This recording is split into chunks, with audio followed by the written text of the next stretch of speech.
Welcome to this deep dive. We're really glad you are joining us today because we are stepping into a world that, well, at first glance, it might seem completely alien to you. Oh, absolutely. Yeah, I mean, we are talking about ancient rituals, blood, altars, and smoke.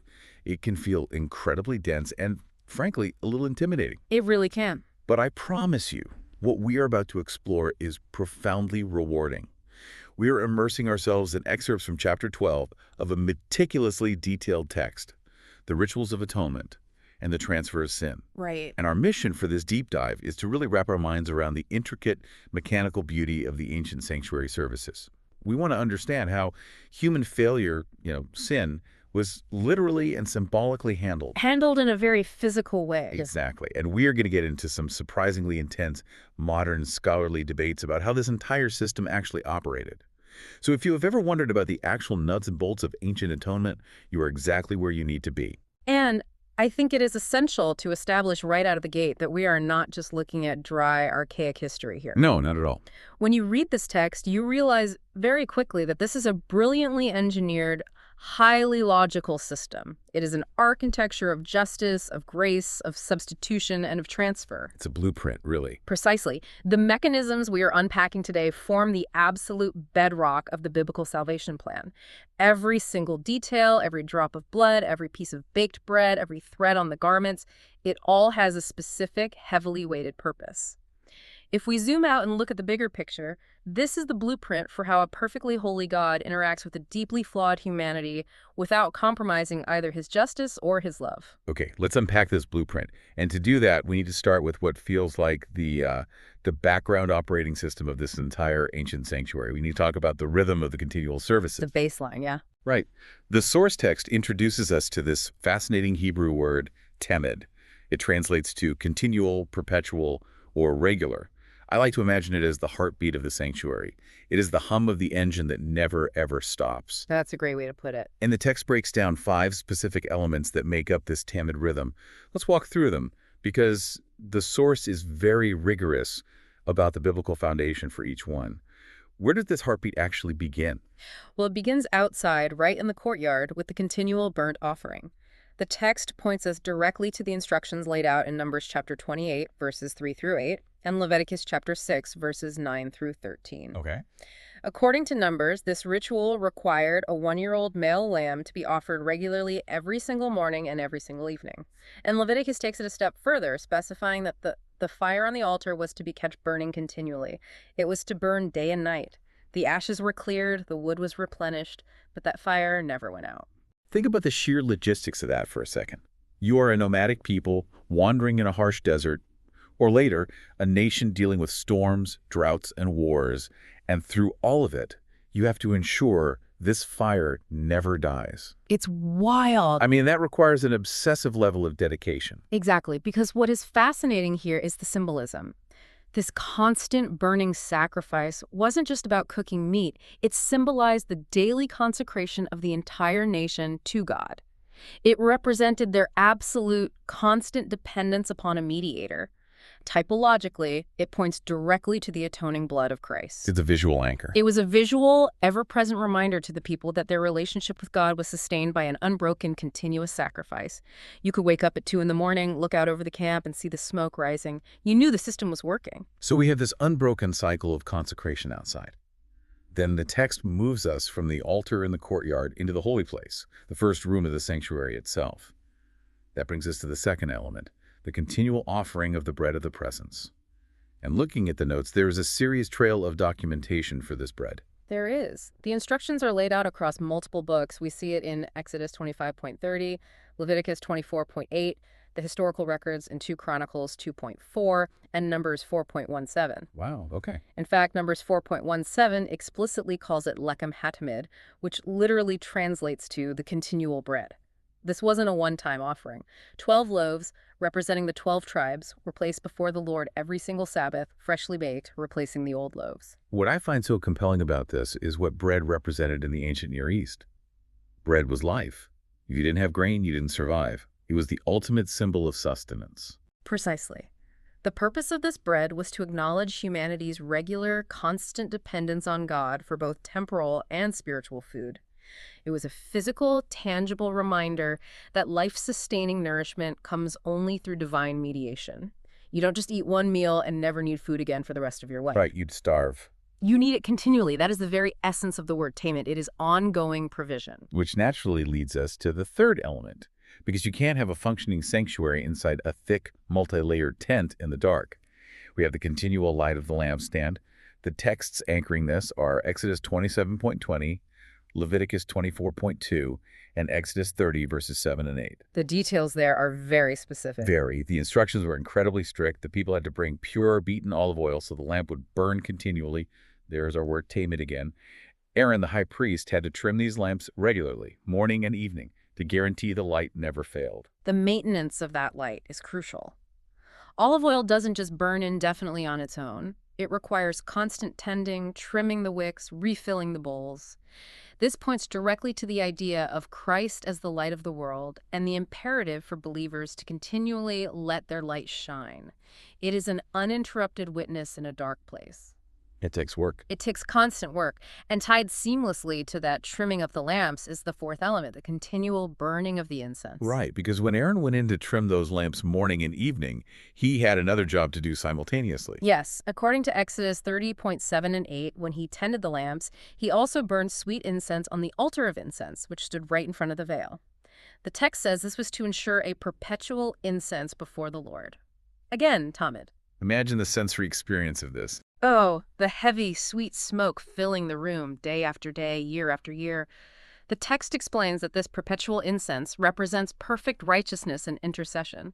It symbolizes the merits of Christ being mingled with the prayers of the people, making the worship of deeply flawed, sinful beings acceptable to a perfect God. Now, here is where it gets really interesting to me. The first four elements, the sacrifice, the bread, the light, the incense, are all objects or actions within the physical space. But the fifth element isn't an object in the room at all. It's what the high priest is actually wearing, the continual high priest's garments. This is a beautiful detail.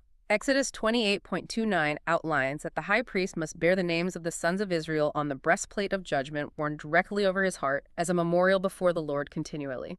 Think about the emotional weight of that. He is literally carrying the identity of the people on his chest into the presence of God. And there's more to it, right? Yes. Then Exodus 28:3 says he wears the Urim and the Thummim, bearing the judgment of the children of Israel over his heart continually. And it goes all the way up to his head. Exodus 28:38 details this turban he wore, which had a golden plate engraved with the words, "Holiness to the Lord."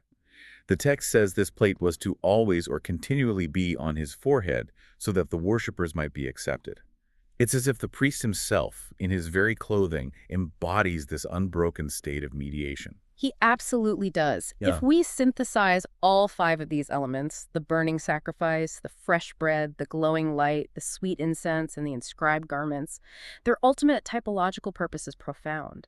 They all point to the uninterrupted mediatory role of Christ in the heavenly sanctuary. The author of our source text brilliantly captures this by pointing us to Daniel chapter 8, verse 12, where the single word tamid is used as a summary noun to encompass the entire scope of this mediatory work.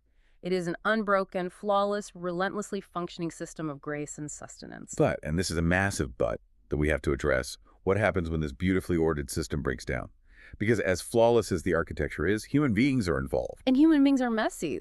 Exactly. And human beings sin. The gears get clogged. That brings us to a major shift in our discussion. System overload. How does the sanctuary actually get defiled? The Hebrew word the text introduces for defilement is tame. And to understand this, we need to start by looking at a very specific category of failure that the text calls high-handed sins. What exactly are we dealing with here? The Hebrew phrase used here is biad rama, which translates quite literally to with a high hand. This is a crucial distinction in biblical law. These are not mistakes. These are defiant, rebellious, presumptuous sins. Like intentional rebellion. Outright rebellion. The anchor text the author provides is Numbers chapter 15, verses 30 and 31. It states explicitly that the person who does anything with a high hand brings reproach on the Lord. Because he has despised the word of the Lord and broken his commandment, that person must be completely cut off from among his people. The text says his guilt, the Hebrew word is awan, shall be upon him. Let's pause on that phrase, with a high hand. It evokes this visceral image of someone raising their fist to the sky in outright defiance. It's not someone tripping and falling into the mud. It's someone looking at the law, looking at God and saying, I don't care. I'm doing it my way. And the penalty the text describes is intense. There is no animal sacrifice provided for this in the sanctuary system. None. That is exactly right.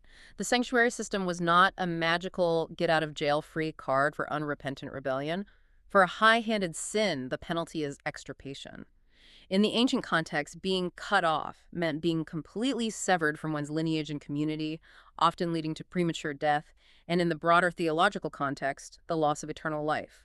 The sinner bears their own uan, their own guilt. The source material provides some really heavy supporting texts to give us context for the kind of actions that fall into this high-handed category. We were talking about Genesis 4 regarding Cain's premeditated murder of Abel. That's a prime example. It brings in Numbers 35.30 through 33 and Deuteronomy 21.1 through 9, which discuss how the act of murder literally pollutes the land itself. It's a terrifying concept, this idea that innocent blood soaks into the soil and cries out, tainting the very earth the community lives on. And then you have the extreme cases of idolatry. Right, extreme cases of idolatry and child sacrifice, detailed in Leviticus 18.1, Leviticus 20.3, Ezekiel 23.29, and verses 37 through 39, and Psalm 106.38. These are not simple everyday mistakes. This is bold, aggressive, structural rebellion against the covenant. Precisely. And understanding the extreme nature of these high-handed sins leads us directly into one of the most fascinating scholarly controversies discussed in our source text. It's a debate that has raged among theologians for decades over a very specific mechanical question. Did the sanctuary automatically defile as soon as a sin was committed anywhere in the camp? It's a wild debate. It really is. There are specific texts that some scholars point to arguing for what they call automatic defilement, particularly involving these high-handed or severely polluting sins. Yeah, I was reading through this section, and it is just fascinating. The texts these scholars use to argue their point include Leviticus 15.31, Leviticus 20.3, and Numbers 19.13 and 20. They also pull from the prophets. Exactly. They point to moments of massive national apostasy that defiled the temple, citing Ezekiel 8.6, Ezekiel chapter 10, 2 Chronicles 36.10 through 21, Jeremiah 7.30 through 34, Jeremiah 32.1 from 2015, as well as verses 28 and 29, Ezra 6.6, and Leviticus 16.63. The central idea they pitch is that these extreme, horrible sins immediately and automatically tainted the sanctuary building itself, regardless of whether a sacrifice was brought. But here is where our source text provides some incredibly sharp critical analysis.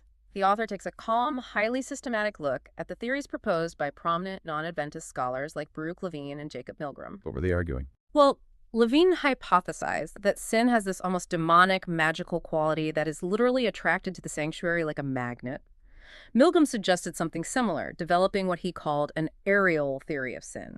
He argued that sin is a dynamic force that flies through the air the moment a transgression is committed, specifically to contaminate the sanctuary. Flying sin. Yes. According to Milgram's model, the worse the sin, the deeper it flies into the building. A minor sin might just hit the courtyard altar, but a major sin blasts all the way into the Holy of Holies. I have to admit, when I read that, it sounded like a sci-fi concept. Like a laser beam of sin shooting across the desert tents to strike the tabernacle the moment someone messes up. It turns sin into this physical, airborne pathogen. But our author completely dismantles this theory, don't they? Entirely. And they do it by simply looking closely at the text. The author points out a fatal flaw in this hypothesis. There is absolutely zero biblical evidence for automatic defilement occurring for everyday, non-defiant sins. The Levitical system strictly and consistently distinguishes between high-handed sins, which have no atonement and do severely pollute the land, and non-rebellious sins, which do have an atonement process. The author notes that the specific Hebrew word for defile, tame, is never used in connection with the ordinary sins that find atonement through the daily sin offering rituals. The author also goes after Milgram's famous one-stage atonement theory. If I understand it correctly, Milgrom argued that because the sinner had to feel guilty and repent before bringing an animal, the person was already forgiven. Therefore, according to Milgrom, the animal's blood wasn't needed to purify the person at all. It was only used like a divine cleaning agent to scrub the sanctuary building clean of that aerial sin that had flown in. It is a clever theory, but it raises an important question, and our author answers it definitively by looking at the scriptural mechanics. Milgrom's theory directly contradicts the biblical text. The function of the sin offering during the regular year was absolutely not just to clean the building. Its primary stated function was to ransom the sinner and to act as the agent of transfer for that sin. The text repeatedly says the priest makes atonement for him, for the person. The blood matters for the individual's legal standing, not just the architecture of the tent. So if sin doesn't just magically fly through the air, and if high-handed rebels are simply cut off from the community, what does this all mean for the everyday person who messes up? The person who isn't shaking their fist at God, but who fails anyway. That takes us into a vital part of our deep dive, the sin offering. The katat. Right, the katat in Hebrew. And we really need to unpack the incredible nuance of the word accident in this context. We are looking at the mandatory offerings for non-rebellious sins. The source lays out a massive amount of biblical foundation here. We're talking about Leviticus chapter 4, Leviticus 6.24 through 30, Leviticus 12.6 through 8, Leviticus 15.14 and 15, verses 29 and 30, also Numbers 6, Numbers 8, Numbers 19, Exodus 10.1c, and Leviticus 1.3. It's a dense legal code. It is dense, but it is highly organized. Leviticus chapter 4 categorizes the ancient community into 4 distinct classes of people who might sin, and the requirements changed based on who you are. Okay, let's go through them. First, you have the anointed priest, detailed in Leviticus 4.3 through 12. Second, you have the whole congregation, found in Leviticus 4.13 through 21. Third, a ruler or chieftain, detailed in Leviticus 4.22 through 27, which the author cross-references with Numbers 3.24, 30, 44, and Numbers 10.3 and 4 to establish their societal role. And finally, the fourth class is the common people, often called the people of the land, detailed in Leviticus 4.27 through 35. Okay, I want to pause right here because our source text goes on a deep dive into the grammar regarding that first category. It's fascinating. The text asks, who exactly is the anointed priest? A lot of modern scholars just assume this means only the guy at the very top, the high priest. But our author argues powerfully that it means any regular officiating priest. Why does this distinction matter so much? It matters because of the scale of consequence. If only the high priest's sin requires this massive sin offering, that's one thing. But if any regular priest can bring guilt upon the people, the stakes for the entire priesthood are raised exponentially. The grammatical argument is really solid, too. The linguistic evidence the author uses to prove this is incredibly satisfying to trace. They compare Leviticus 4.3, where the word anointed is used as an attributive adjective modifying the word priest, with Leviticus 6.22, where it is used as a past participle in apposition, which clearly designates the high priest. They are syntactically different phrases. Furthermore, the author points to Numbers 3.3, which uses the exact same phrase from Leviticus 4.3, but places it in the plural, referring unambiguously to regular priests. And the author doesn't stop there. They pull in all the anointing texts to prove that regular priests were in fact anointed, not just the high priests. They cite Exodus 28.41, 29.7 and 21, 30.0, 40.13 through 15. It's an extensive list. It is. They also cite Leviticus 8.1 to 30, Leviticus 16.32, Leviticus 21.0, and Numbers 35.25. They also point to a critical narrative moment in Leviticus 10.6. When Aaron's sons, regular priests, sin and are killed, Moses warns the surviving priests that their actions could bring wrath upon the entire community. It shows that the sins of regular priests carried communal weight. And finally, the author shows you can't just lump regular priests in with the commanders or the leaders, citing Ezekiel 45.22 and 16, Ezekiel 7.27, Jeremiah 1.88, Haggai 2.4, and Numbers 3.32. They have their own distinct category in the societal structure. It is a meticulous step-by-step dismantling of the assumption that only the high priest is in view. But equally important to understanding who is sinning is understanding the nature of the sin these offerings are meant to cover. And this centers on a vitally important Hebrew word, bishgoga. Yes. This is a huge point of clarification. If you read a standard English Bible, you'll often see this word translated as unintentionally or by mistake. But our source argues that translation is actually way too narrow. It makes it sound like the sanctuary only covered accidental slips, like dropping a plate. The text argues that bishkaga encompasses all non-brazen, non-defiant sins. That means it includes intentional sins actions you chose to do, where you felt weakness rather than outright fist-shaking rebellion. The linguistic dive the author takes here is crucial for our understanding of grace. They show that the noun shigaga and the verbs shagag and shaga run parallel to the Greek word hamartano used in the New Testament, which literally means missing the mark. You can miss the mark in different ways. Right. You can miss the mark by accident, or you can miss it because your aim was compromised by weakness, but you were still trying to hit the target. The author brings in a wealth of text to prove this word covers both unwitting mistakes and conscious straying. Job 12.16, Psalm 119.67, Proverbs 5.0, Numbers 35.11 and 15, Ecclesiastes 5.6, Ecclesiastes 10.5. And back in Leviticus too. Yes, Leviticus 4.2, 3:22 and 27, Leviticus 5.14 through 16, and verses 17 through 19, Numbers 15.24 through 29, Genesis 43.12, and Leviticus 22.14. A helpful way to think about it is through the lens of modern law. There's a massive legal and moral difference between premeditated, defiant, first-degree murder and a crime of passion or gross negligence. In both cases, a life is lost. You still did it, and you might have even intended the action in a moment of intense anger or weakness, but in the latter case, you aren't fundamentally declaring war on the concept of law itself. That's a solid analogy. It brings to mind the vivid, recurring biblical image of sheep wandering off. As Isaiah 53.6 says, "All we like sheep have gone astray. We have turned every one to his own way." Sheep don't always wander by accident. Sometimes they intentionally walk toward a patch of grass they know they shouldn't be near. But a wandering sheep is not organizing a rebellion to overthrow the shepherd. They are just lost, driven by appetite or distraction. That is a perfect, highly biblical analogy. And to remedy the straying, to bring the sheep back, specific animals were required based on those 4 classes we discussed. Bulls were required for the priests and the whole congregation, male goats for the rulers, and female goats or lambs for the commoners. Scaling to their responsibility. Exactly. The higher your influence, the more costly the sacrifice. But the unifying factor for all of them was that the animal had to be without blemish. This inextricably points forward to the perfection of Christ, as the author cites in 1 Peter 1.19, Hebrews 4.15, and 1 Peter 2.22. Which transitions us perfectly into the actual mechanics of how this worked. We are talking about the transfer mechanism, the hands, blood, and meat.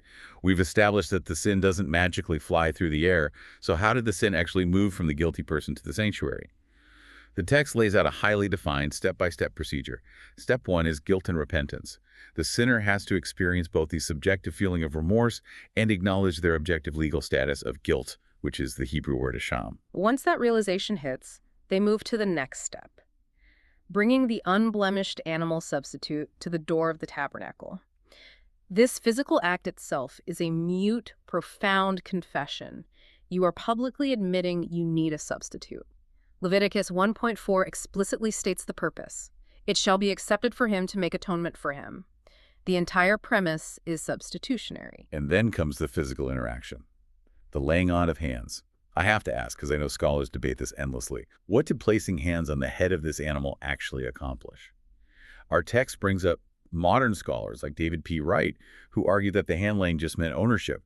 Like the worshiper is simply saying, hey, just for the record, this is my goat, not his. Or maybe it was just identifying the animal as a gift to the priest. Our source author firmly, systematically refutes those modern theories of mere ownership. In this context, the laying on of hands means transfer and substitution. You are leaning your weight onto this animal, transferring your guilt to it, and there is massive, undeniable biblical support for this transfer concept across the scriptures. Can you walk us through some of those? Sure. Leviticus 16.21, 22, 30, and 34 detail the ritual of the scapegoat on the Day of Atonement, where the high priest places his hands on the goat and literally transfers the nation's accumulated sins onto it. Numbers 27.18 through 20 and Deuteronomy 34.9 show Moses transferring his authority and leadership to Joshua via the laying on of hands. Makes sense. Then Leviticus 24.14 shows the community transferring the liability of a crime to a blasphemer before his execution. Numbers 8.10 through 12 and 16 through 18 show the entire congregation transferring their obligation of firstborn service to the Levites. The evidence just keeps piling up. The author also cites Leviticus 10.7, Leviticus 5.1 and 10, Leviticus 4.26, and Leviticus 17.11, all pointing to this vital mechanism of transferring guilt and establishing a substitute. And typologically, as a Christian reader, you can't help but see this pointing straight to the Messianic servant. The text references Isaiah chapter 53. If you look at verses 4, 5, 6, 8, 10, 11, and 12, the prophet obsessively focuses on the Messiah bearing, carrying, and being crushed by our sins. The New Testament confirms this. It does. The New Testament echoes this transfer perfectly, which the author cites in 2 Corinthians 5.14 and 15, 1 Peter 2.24, John 1.29, Behold the Lamb of God who takes away the sin of the world, and Hebrews 8.1 and 2. It is a stunning theological thread. So, with the sin now legally and symbolically transferred to the animal is slain. And right here, we reach a fascinating fork in the road regarding the mechanics. There are two distinct procedures for what happens next, and it depends entirely on who committed the sin, based on a brilliant, deeply logical rule within the sanctuary system. Okay, procedure one. Procedure 1 applies if the sinner was the priest or the whole congregation. In this case, the priest takes the blood and carries it directly into the holy place, sprinkling it before the veil. Why? Because a priest cannot bear his own guilt. He cannot be his own mediator. The blood itself acts as the vehicle carrying the transferred sin inside the building. But procedure two, which applies if a ruler or a commoner sinned, is radically different. In this case, the blood stays outside. It is put on the horns of the altar of burnt offering in the courtyard. It never goes into the tent. But if the whole point of the system is to move the sin away from the person and into the sanctuary, how does the sin get inside if the blood stays out? The answer blew my mind. It's a surprising mechanism. It is. The priest eats the meat of the sin offering. We see this in Leviticus 10:2 and 17. Moses is absolutely furious with Aaron's sons because they burn the meat instead of eating it. Well, Moses tells them that God gave it to them specifically to bear the guilt of the congregation. it is incredibly visceral. By eating the meat of the sin offering, the priest literally internalizes the sin of the commoner. He takes it into his own body. He then walks into the sanctuary to perform his regular duties, and he transfers that sin into the sanctuary via a well-known ancient legal and conceptual principle called pars pro toto, a part standing for the whole. Pars pro toto, like an ambassador. Exactly like an ambassador. When the ambassador of a nation speaks or acts in a foreign land, the entire weight of the country is present in that person.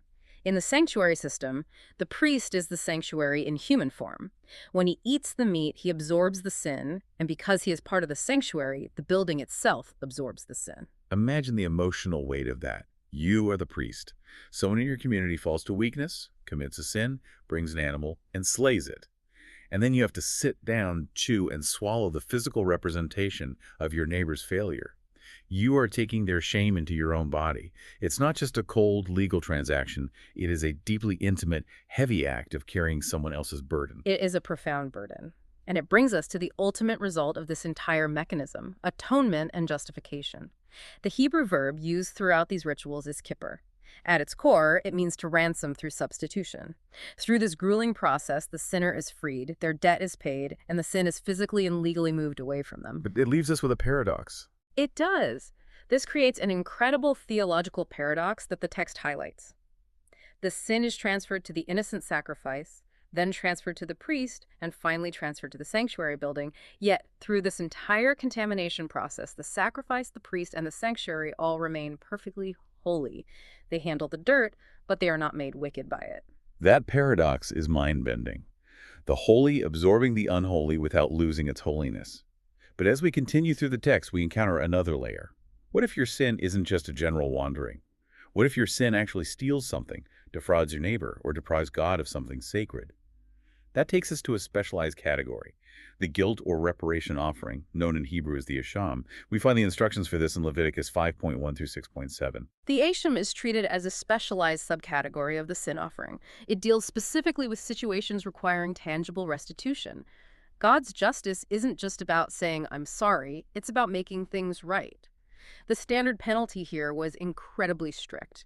You had to make full restitution for exactly what you took or harmed, plus you had to add an additional 20% penalty on top of it. The source lists an abundance of texts detailing this ritual. We're looking at Leviticus 5.16, Leviticus 6.5, Leviticus 7.7, Leviticus 5.9, 11, and 12. It spans from Leviticus 5.14 all the way through 6.7, detailing different scenarios, and continues into Leviticus 5.15 through 18, Leviticus 6.1 through 5, and Leviticus 7.1 through 10. A major emphasis in these verses is that before any transaction happens, there must be confession before YHWH, as explicitly seen in Leviticus 5.5. The spiritual breach is primary. Right, the relationship with God has to be addressed first. And mechanically, there is a slight difference here. With the Arshim, the blood is sprinkled all around the altar, as per Leviticus 7.2, rather than being precisely daubed on the horns with a finger, like the regular sin offering described in Leviticus 4.34. It's a subtle ritual difference, but the core principle is active restoration. Think about it in modern terms. If I borrow your car and recklessly total it, biblical justice isn't me just saying, "I repent." It's not even me just buying you an identical car. It is me buying you a new car plus paying for your rental car, your inconvenience, and your lost time. It is full restoration plus 20%. God is demanding the painful, active repair of a fractured relationship. But there is also this incredibly tender, beautiful aspect to this system, which the text calls the graded offering. Because what if you are completely broke? What if you owe a debt you literally cannot pay? God provided a sliding scale based on what a person could afford, ensuring that grinding poverty never excluded someone from receiving atonement. According to Leviticus 5.6 and 7, verses 11 through 13, if you couldn't afford a lamb, you could bring 2 turtle doves or 2 pigeons. And if you were so destitute that you couldn't even afford birds, you could bring 1/10 of an ephah of fine flour. And that detail about the fine flour is monumentally important. It is the one exception to the biblical rule that blood is required for atonement. The book of Hebrews, chapter 9, verse 22, famously states that without the shedding of blood, there is no remission of sins. But this flour offering is the exception that proves the rule. It demonstrates that while the law requires a life for a life, God's ultimate desire is the restoration of the person. He is not a rigid accountant who will let a poor person perish because they lack the currency of blood. He accepts the flour as their substitute. And all of this, the restitution, the penalty, the substitute, reaches a breathtaking typological climax in the prophets. The author points out that Isaiah 53 explicitly calls the Messiah an asham, a reparation offering. If we connect this to the ancient covenant ritual in Genesis 15, where God binds himself to the curse of the covenant, and then look at Paul's words in Galatians 3:7 through 13, where Christ became a curse for us, we see the ultimate reality of the asham. It points entirely to the cross. God himself makes the ultimate reparation. God the Son is ripped apart from God the Father to pay the devastating debt that humanity owed but could never afford. As the author cites, John 3:16 is the ultimate fulfillment of the asham offering. God pays the 120%. It is staggering when you view the cross through the highly structured lens of Leviticus. The mechanics of the ancient tent were all just a shadow of that cosmic transaction. We have covered an immense amount of ground today. From the unrelenting daily rhythms of the fire and bread, to the visceral mechanics of hands, blood, and swallowed meat, to the ultimate price of reparation. What I want to do now as we begin to wrap up is to synthesize all of this. If we look back at the dense forest of texts and theories we've walked through, let's distill it into the absolute core facts, and then talk about what those facts actually mean for someone listening today. I think that's a perfect way to synthesize this. If we look at the hard, factual insights we've gleaned from the source text, the first major takeaway is the concept of tamid. It represents continual, uninterrupted mediation. It proves that the background rhythm of God's sanctuary is a relentless, ongoing grace. And our second factual takeaway deals with the limits of that system. Defiant, high-handed sins bypass the sanctuary system entirely. There was no sacrifice for brazen, unrepentant rebellion. Takeaway number 3 addresses the scholarly debate. We learned that sin does not possess a magical aerial quality that automatically defiles the sanctuary building the moment it is committed. The biblical text simply doesn't support Milgram's flying sin theory. Which leads to the fourth takeaway. The one-stage atonement theory is also unsupported. The sacrifices were not just a cleaning agent for the tabernacle architecture, they functioned to ransom the sinner and transfer their guilt. The person mattered. For takeaway 5, we looked at the grammar of Leviticus 4 and established that the anointed priest refers to any regular officiating priest, not exclusively the high priest, meaning the potential for bringing guilt on the community was broader than many assume. Takeaway 6 is about the nuance of the word bishgaga.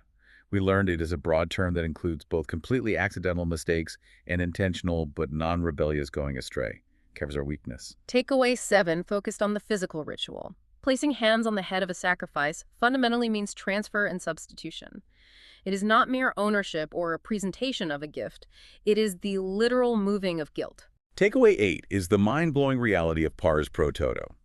Priests literally transfer the sin of the commoners into the sanctuary by eating the meat of the sin offering. They embodied the burden. Takeaway 9 introduced the asham offering, proving that certain sins require more than just an apology. They require tangible restitution, plus a strict 20% penalty to restore balance. And our final factual takeaway, number 10, is that God provided a graded system for atonement, allowing fine flour instead of blood, ensuring that grinding poverty never prevented a single person from returning to God. Now, knowing those facts is good for theology, but translating them into practical application is what changes us. For you listening, the first application is to recognize your constant, daily dependence on a mediator for your temporal and spiritual sustenance, just like the Israelites depended on the continual bread of the presence. You need daily grace. Application 2. Distinguish in your own life between falling to weakness, like a wandering sheep, and brazen, defiant rebellion against God. The posture of your heart matters immensely in how grace is applied. Application 3. Understand that biblical forgiveness isn't just God waving a wand and ignoring sin. It requires a literal, legal transfer of guilt to a substitute. Forgiveness is costly. Application 4 is deeply practical. When you commit a sin of neglect or omission, confess it directly to God first, before seeking to make amends with others. The relationship with YHWH is the foundation of all other restoration. Application 5. If your actions defraud or damage someone, true biblical justice requires you to make them whole, plus adding restitution. Consider applying that 20% principle when you try to make things right with someone you've hurt. Go above and beyond to heal the breach. Application 6 is a reminder of God's character. Appreciate that God scales his requirements based on what you can afford. Whether you bring a bull or a handful of flour, he desires the relationship with you far above the material value of the offering. Application 7 is for anyone in a position of influence. Grasp the heavy responsibility of leadership. The sins of priests and congregations required more valuable sacrifices than those of commoners. Your influence carries a heavier cost, and your failures have a wider blast radius. Application 8 changes how you read the Bible. From now on, look at the New Testament descriptions of Christ as the lamb, the light, the bread, through the highly specific, detailed lens of these ancient sanctuary items. It exponentially deepens the meaning of who he is. Application 9. Take time to reflect on the profound paradox that Jesus could bear the ultimate filth of all human sin on the cross, internalizing it like the priest eating the meat, while remaining entirely, perfectly holy. And the final application, number 10. Marvel at the sheer depth of the covenant. God bound himself to the curse to pay the ultimate reparation for humanity.